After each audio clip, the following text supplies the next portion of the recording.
Bonjour à chacun et bonjour à tous ceux qui sont avec nous par le biais de l'Internet à la maison. Jill ne m'a pris par surprise, j'étais sûr qu'elle avait un autre chat. Mais ce qu'elle a déjà choisi, c'était très beau. Vous comprendrez alors que nous avançons pourquoi je dis cela ce matin. Oui, Dieu veut nous bénir, que nous soyons présents ici ou que nous soyons ailleurs. Nous sommes ses enfants, n'est-ce pas ? Et c'est une grâce extraordinaire. J'aimerais vous parler ce matin d'un verset de psaume. Le psaume, le thème, c'est « Aujourd'hui ». Et le verset que je veux lire avec vous, c'est le psaume 118, verset 24. Psaume 118, verset 24. Il faut dire que le contexte de ce verset, c'est un chant de reconnaissance. Nous venons de chanter, n'est-ce pas?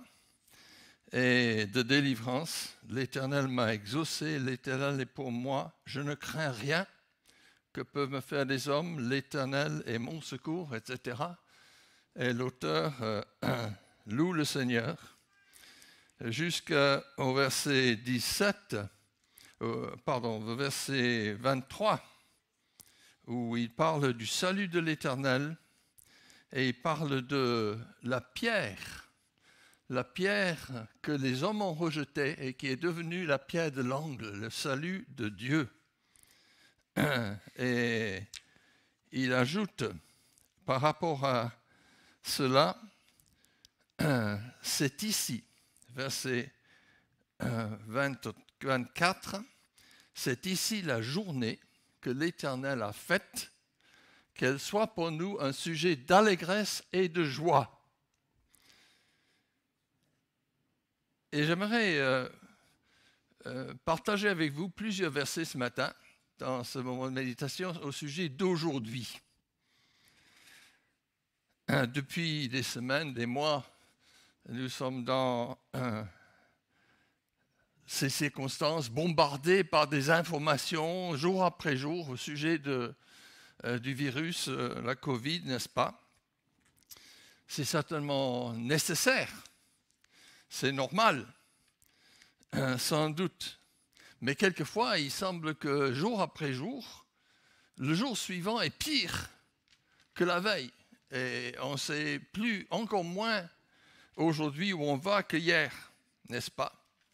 Nous subissons des restrictions, le confinement, et puis on ne sait pas si ça va s'aggraver, etc., etc. Et on peut se dire, la conséquence, c'est que beaucoup de gens vivent dans la peur.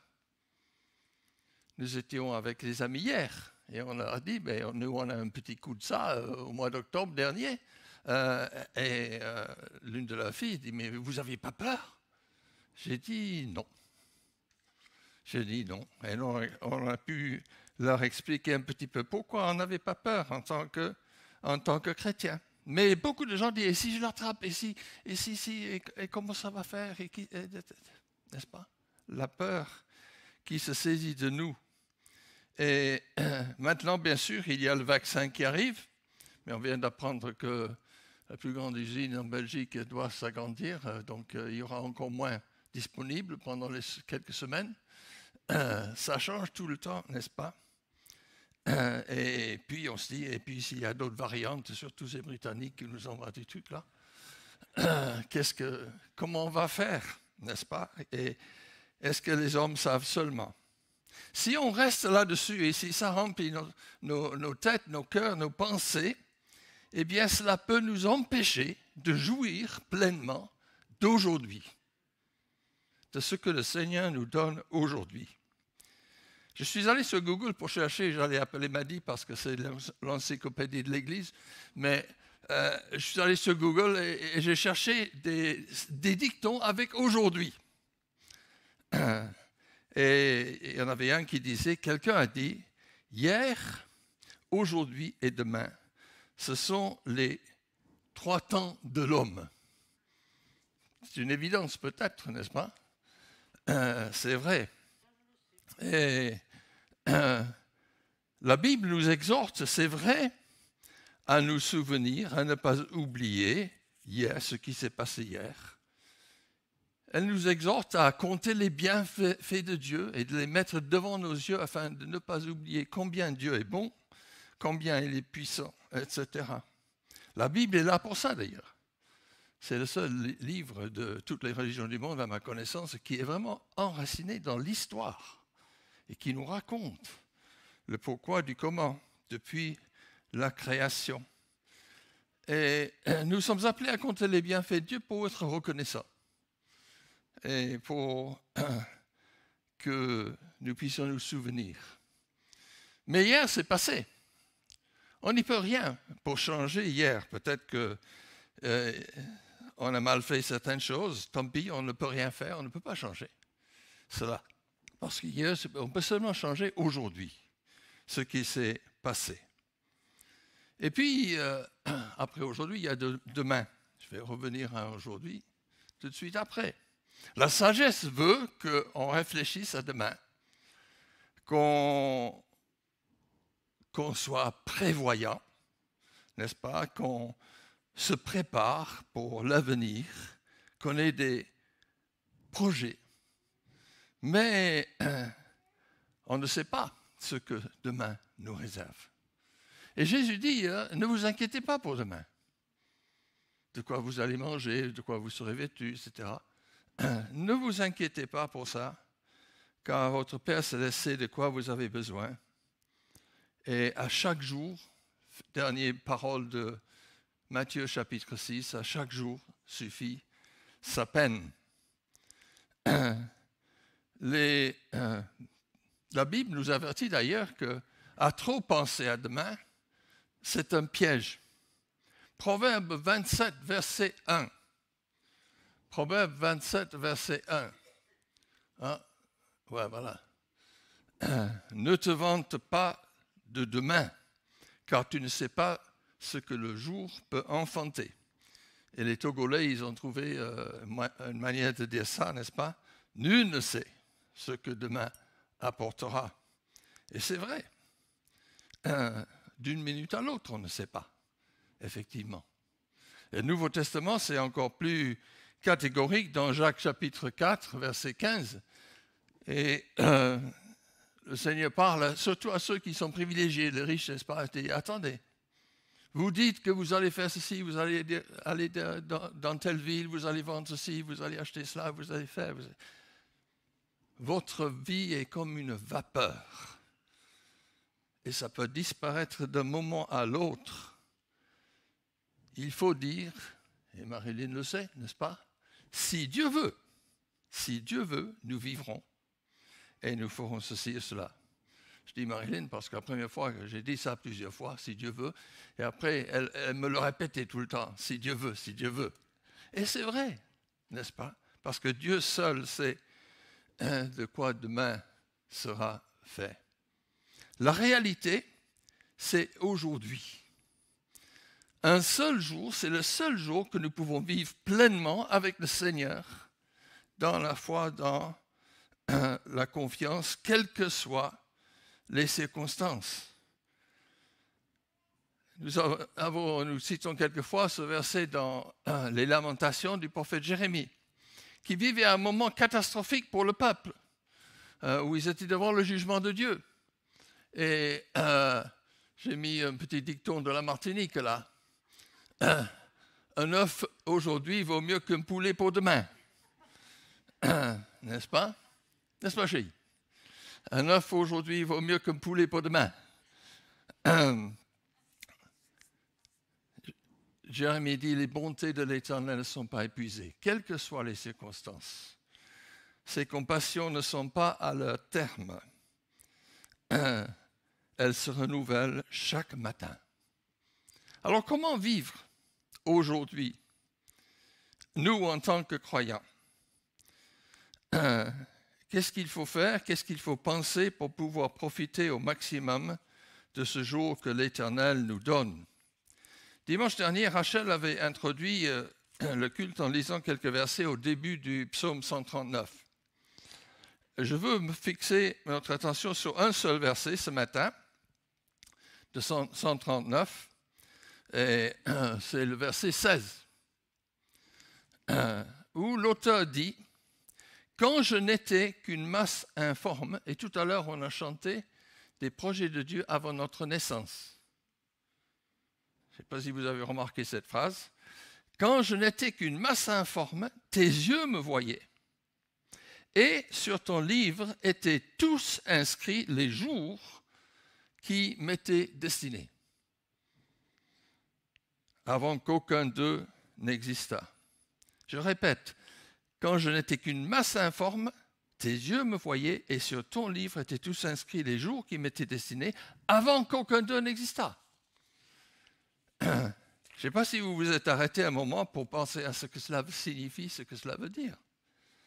J'aimerais qu'on y réfléchisse quelques instants ce matin à ce que cela veut vraiment dire. La signification de ces mots. Avant, tout était inscrit sur le livre de Dieu. Je ne sais pas quelle taille il a son livre, mais c'est à la taille de Dieu, n'est-ce pas?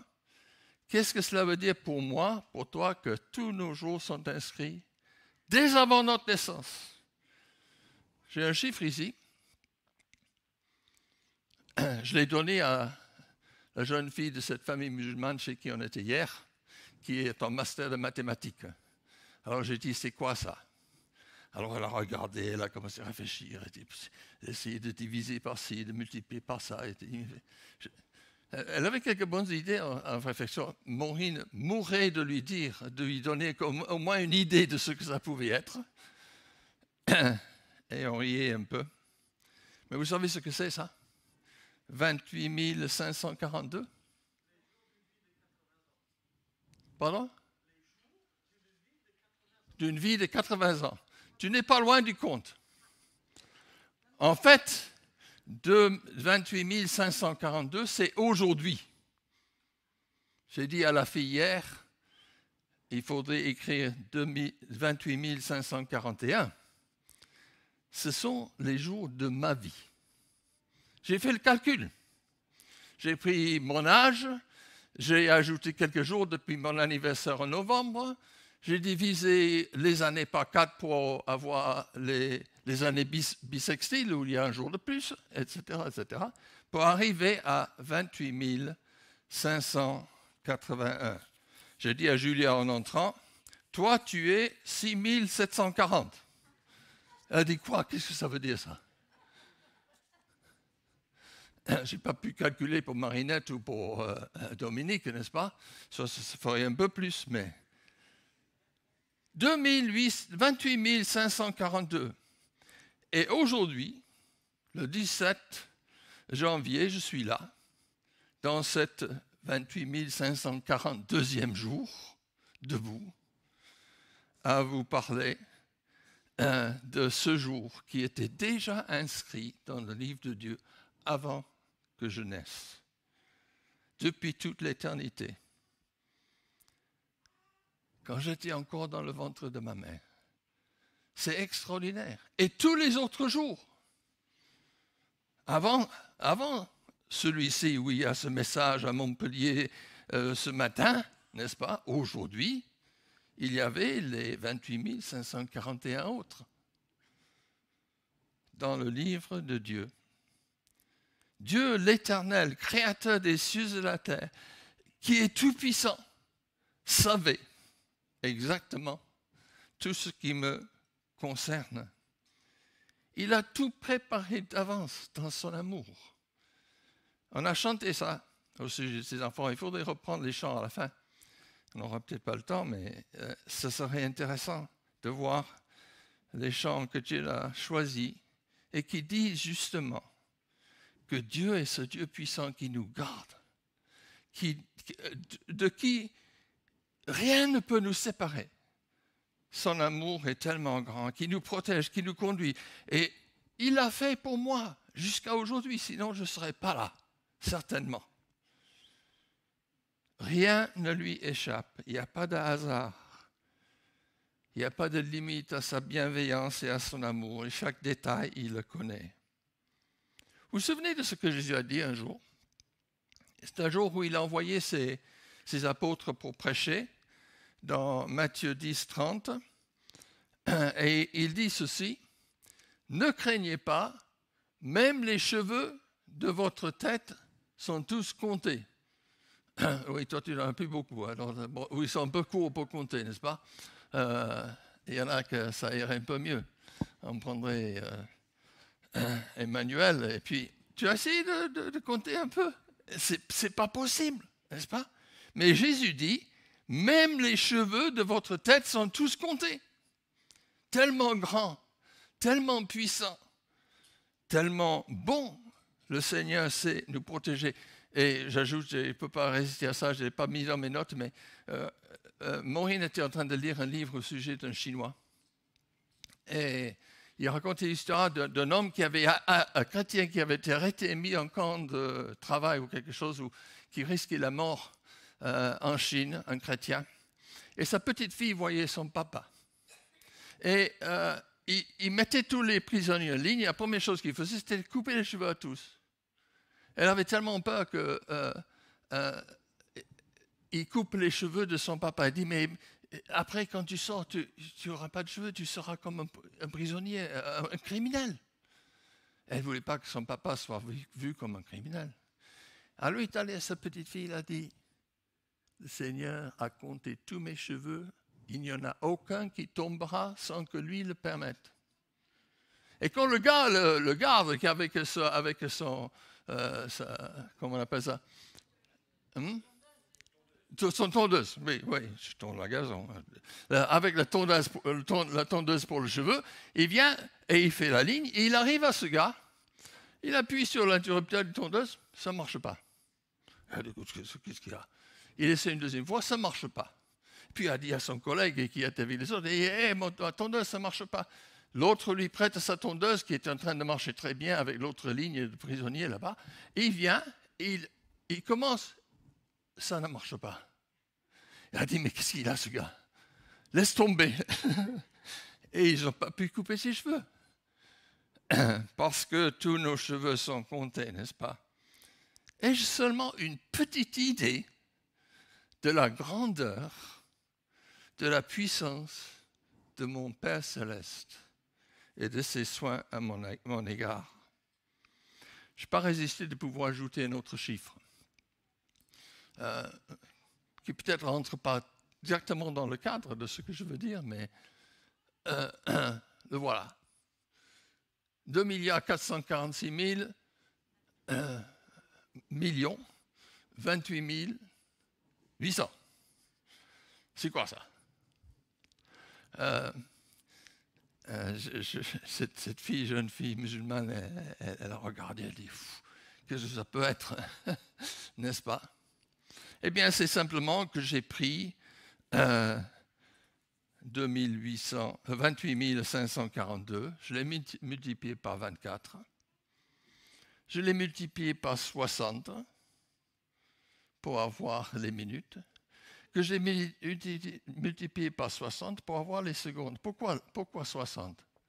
Parce que mon cœur, dans un temps normal, et je le prends assez souvent, mon battement de cœur, il bat à 60 à la minute. Mon Créateur a créé quelque chose d'extraordinaire. Il a créé une pompe qui dépasse toutes les pompes humaines qui existent, même si les hommes ont créé une imitation, n'est-ce pas? Et depuis le début de ma naissance, mon cœur a battu 2 466 28 800 fois. Et il faudrait ajouter chaque seconde, parce que j'ai calculé ça l'autre jour. Ça veut dire que le Seigneur, d'ailleurs dans la Bible, le Seigneur dit, je n'ai pas mis ça à l'écran, mais il y a un verset qui dit, je lis Proverbe 4, 23, garde ton cœur plus que toute autre chose, parce que d'elle viennent les sources de la vie. Évidemment, quand la Bible parle de cœur, il ne parle pas forcément de la pompe qui fait... Mais il faut le garder aussi. Mais il parle d'autre chose. Et Jésus a parlé du cœur, et beaucoup de versets parlent du cœur, n'est-ce pas? Mais c'est extraordinaire, parce qu'en fait, Ça bat, on n'y pense même pas. Si ça ne bat plus, on est mort, n'est-ce pas? Qu'est-ce que c'est la première chose qu'on fait quand on est devant un accident, il y a quelqu'un par terre? Ah non, c'est trop tard, il est mort. Le cœur ne bat plus. Mais le Seigneur, dans sa puissance et dans sa perfection, nous a créé un outil, notre corps, qui est le temple du Saint-Esprit, n'est-ce pas? Afin qu'on en prenne soin et afin qu'on le glorifie. Il est le maître de l'histoire et c'est une merveille. Ses plans et ses desseins s'accomplissent sans faute et s'accompliront quoi qu'il advienne. C'est pourquoi Ésaïe dit, Ésaïe 30, verset 15, ainsi parle le Seigneur, c'est dans la tranquillité et le repos que sera votre salut, c'est dans le calme et la confiance que sera votre force. Et Jésus dit, je suis avec vous tous les jours. Le Christ vivant, ressuscité, qui a vaincu la mort, il est avec nous, il est ici, il habite dans ton cœur si tu crois. J'aimerais prendre un exemple biblique. On ne va pas mettre le prochain clip tout de suite, mais il y a plusieurs exemples dans la Bible. On pourrait prendre Joseph, on pourrait prendre David, mais souligner l'importance de cette vérité du moment présent et d'aujourd'hui, de vivre aujourd'hui pour le Seigneur. Et l'exemple que je prends, c'est la reine Esther. Je dis la reine Esther parce qu'elle a commencé comme jeune fille d'origine juive, et elle vivait à l'époque d'Assuérus. Le peuple d'Israël était en captivité pour beaucoup, et elle était en Perse. Elle était avec son oncle adoptif Mardoché. Et voici que la reine Vashti, les enfants, je pense, connaissent cette histoire, c'est magnifique. La reine Vashti, lors d'une grande fête du roi Assuérus pour tous ces grands et pour des invités internationaux, voulait que sa femme, la reine Vashti, vienne pour montrer sa beauté à tous ses invités. Elle a dit non, je ne viens pas. Je pense qu'elle était en tête du mouvement féministe à l'époque. Elle avait organisé une fête pour les femmes à côté. Et elle a dit non, je ne viens pas. Alors, on a dit, mais ça ne va pas. Bon, ce moment-là, le roi d'un grand empire, c'était le roi d'un grand empire. Hein, et on faisait, quand il disait quelque chose. Alors, elle a été démise de ses fonctions. Elle a dit, bon, elle ne sera plus reine, plus droit de venir. Fini. Et ils ont organisé une compétition pour trouver Miss Mée des Perses, n'est-ce pas, pour prendre la place de Vashti comme reine. Et voilà que c'est Esther, une jeune juive en captivité finalement, qui prend sa place. Mais le roi avait un premier ministre méchant, Haman, qui voulait éliminer. Ce n'est pas nouveau dans l'histoire, n'est-ce pas? Éliminer le peuple juif. Et il a fait un plan, il a tout fait signer par le roi, etc. À un certain moment, un certain jour, il allait éliminer tous les juifs de son royaume parce que les juifs ne se soumettaient pas à tout ce que disait le roi Assuérus. Ils sont un danger pour le peuple. Pour l'unité de la nation, il faut les éliminer. Donc Haman était sur son coup. Et le jour fatidique de ce massacre s'approchait. Et bien sûr, les Juifs étaient dans tous leurs états. Comment on va faire pour arrêter ça? Et nous lisons dans le livre d'Esther que Mardoché, il envoie un message à Esther, il dit, il faut aller au roi, il faut que tu interviennes. Tu es notre seul espoir pour éviter cette catastrophe. Tu dois parler au roi pour sauver ton peuple. Et ne crois pas que parce qu'il ne sait pas, tu as caché que tu étais juif, que toi, tu vas survivre. Et il y a un verset là. Mardoché dit, qui sait si ce n'est pas pour un temps, et j'ai mis jour, entre parenthèses, comme celui-ci, que tu es parvenu à la royauté. Qui sait? Qu'est-ce que ça veut dire? Ça veut dire que chaque jour de sa vie, chaque jour de ma vie, est une vie que Dieu a prévue. Et qui sait ce que le Seigneur a prévu pour aujourd'hui? On ne comprend pas toujours pourquoi le Seigneur a permis ci, pourquoi il a permis ça. Il nous semble qu'il devrait nous bénir tout le temps, n'est-ce pas? Et on doit être dans la prospérité, on doit être heureux, on doit être en bonne santé, etc. Et puis, tous les chrétiens, puisqu'ils sont fidèles, ils doivent échapper au Covid. Il y en a des gens qui disent ça. Il y a des gens qui disent ça. Ce n'est pas ce que dit la parole de Dieu. Et on connaît l'histoire de Job, n'est-ce pas? Quand on lit sa Bible.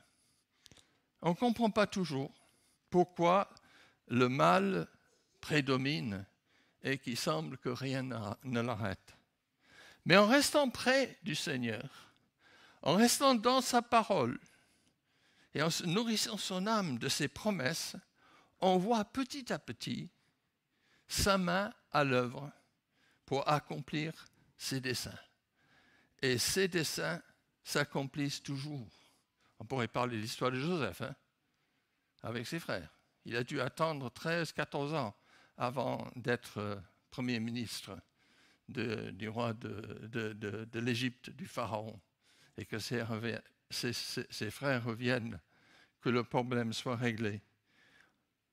Des fois, on doit attendre, on doit patienter. Mais on est entre les mains de celui qui est tout-puissant, dont les plans sont parfaits, et qui veut nous utiliser aujourd'hui.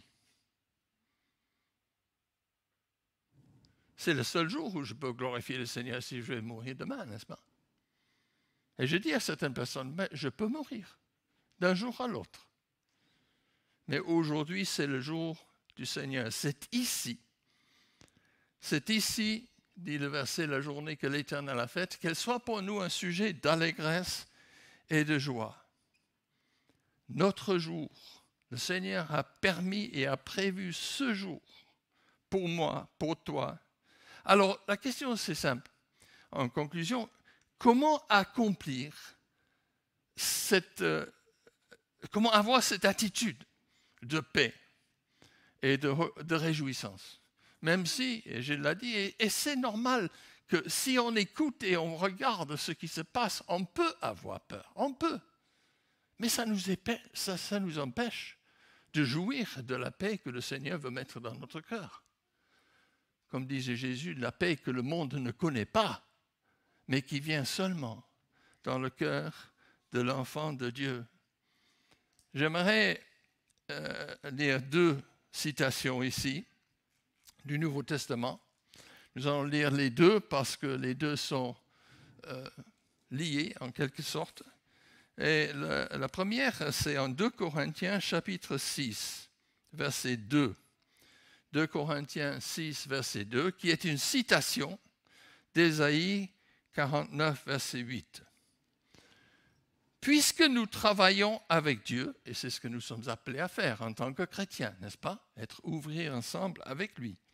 Puisque nous travaillons avec Dieu, nous vous exhortons à ne pas recevoir la grâce de Dieu en vain. Car il dit, au temps favorable, je t'ai exaucé, et au jour du salut, je t'ai secouru.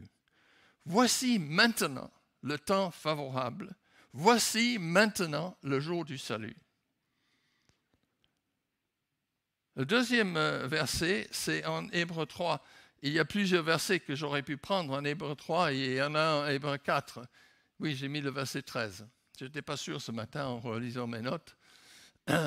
Exhortez-vous les uns les autres chaque jour, aussi longtemps qu'on peut dire aujourd'hui, afin qu'aucun de vous ne s'endurcisse par la séduction du péché. Et un peu plus loin, il y a cette réflexion, il y a un repos qui est réservé pour le peuple de Dieu. Je reviens au premier.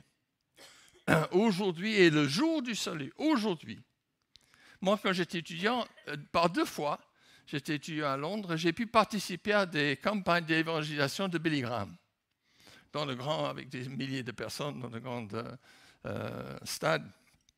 Et Billy Graham, assez souvent, je ne dis pas toujours parce que je n'étais pas là toujours, mais assez souvent, dans son message, vers la fin, il disait à ceux qui ne croyaient pas ceci: tu ne peux pas venir à Jésus n'importe quand. Tu ne peux pas venir au Seigneur quand tu veux choisir le moment. Si Dieu parle à ton cœur aujourd'hui, si tu entends sa voix aujourd'hui, réponds, accepte. Parce que demain, peut-être que tu ne l'entendras plus. C'est aujourd'hui le jour du salut.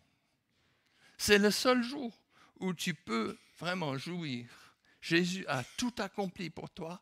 Il est mort sur la croix pour toi. Crois seulement. C'est aujourd'hui le jour du salut. Et c'est aujourd'hui le jour du salut, peut-être pour mon voisin ou pour quelqu'un d'autre, n'est-ce pas? Ils ont besoin de ce témoignage. Parce que qui sait ceux qui vivront demain ou ce que nous vivrons demain? En hébreu, c'est différent parce que par 4 fois, il dit aujourd'hui, si vous entendez sa voix, n'endurcissez pas votre cœur. Et il parle au peuple, il parle aux chrétiens juifs du 1er siècle qui étaient en danger de laisser tomber, qui étaient découragés, n'est-ce pas? Et il les exhorte en parlant de l'histoire du peuple d'Israël.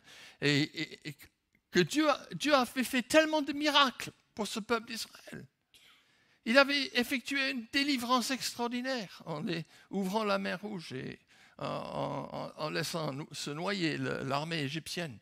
Et puis il les avait nourris, et puis il leur avait donné de la viande, et puis il leur avait donné de l'eau, et puis il avait donné la victoire sur les Amalécites quand les ont attaqués, etc., etc. Il avait fait tellement de choses. Mais, ils ont douté de la fidélité de Dieu. Au moment d'envoyer les espions dans la terre promise, ils ont dit non, on n'y va pas. Ils sont plus grands que nous on est comme des sauterelles, aucune chance, on retourne en Égypte. On va choisir un autre capitaine que Moïse et on retourne. Et Dieu a dit, ils n'entreront pas dans mon repos. Ils n'auront pas ma paix, n'est-ce pas? Et il dit à ces chrétiens, si vous entendez sa voix aujourd'hui, n'endurcis pas ton cœur, parce que c'est aujourd'hui qu'il parle encore à chacun de nous. N'oublions pas ce qu'il a fait pour nous quand on regarde dans le passé. N'oublions pas le sacrifice de Jésus, son amour qu'il a manifesté sur la croix pour nous sauver et nous donner cette espérance vivante dont Pierre parle pour la vie éternelle. Ça, c'est demain. Mais ça commence aujourd'hui. N'oublions pas les bienfaits, le toit que nous avons sur la tête, les vêtements que nous avons, la nourriture que nous avons sur la table, la santé que nous avons, même si des fois on a un peu mal à la gorge ou on a un peu mal à la tête. N'oublions pas la voiture qui marche pour m'amener quand je suis fatigué, n'est-ce pas? Etc., etc. Ils sont nombreux. N'oublions pas sa grandeur et son amour, sa fidélité pour accomplir toutes les promesses qui sont écrites dans ce livre. Je suis avec vous, dit Jésus, tous les jours. Ça veut dire aujourd'hui. Aujourd'hui, je suis avec toi. Chacun de tes jours ont été inscrits dans son livre avant que tu naisses. C'est incroyable. Mais c'est vrai. Et il faut de temps en temps s'arrêter et penser à ces choses afin d'avoir le courage d'aller de l'avant, n'est-ce pas? Jésus dit, n'aie pas peur. Il peut y avoir des problèmes et des difficultés. Il peut y avoir des gens qui se posent. Mais personne ne peut t'arracher de ma main. Et personne ne peut t'arracher de la main de mon Père qui est plus grand que moi. C'est bon, n'est-ce pas? Aujourd'hui, je suis avec toi. Et c'est aujourd'hui qu'il doit y avoir, je crois que c'est le dernier, que je répétais encore, la journée que l'Éternel a faite, qu'elle soit pour nous un sujet d'allégresse et de joie. Il y a une seule question quand on se lève. Je me suis dit ça cette semaine. Ne croyez pas que j'ai fait ça tous les matins de ma vie, hein, parce qu'on apprend. Mais il y a une seule question qui se pose, et c'est celle-ci. Seigneur, qu'est-ce que nous allons faire avec toi, pour toi, aujourd'hui? Bon, je dois aller au bureau, je dois faire ci, je dois aller à l'école, mais Seigneur, qu'est-ce que tu as préparé pour aujourd'hui, pour moi? Dernier dicton, je ne crois pas que je l'ai mis là, mais j'ai une petite liste. Et c'est un certain Hans Jonas, je ne sais pas qui c'est, je ne vais pas regarder, mais il dit « Vivons aujourd'hui ». C'est là que se trouvent hier et demain. Hier enrichit aujourd'hui. Demain, pour nous, c'est certain, parce que nous avons la vie éternelle en Jésus. Vivons aujourd'hui, c'est là que se trouvent hier et demain. Que ce soit pour nous un sujet de réjouissance, d'allégresse et de joie, et non pas de crainte, parce que c'est lui qui nous donne la paix. Amen.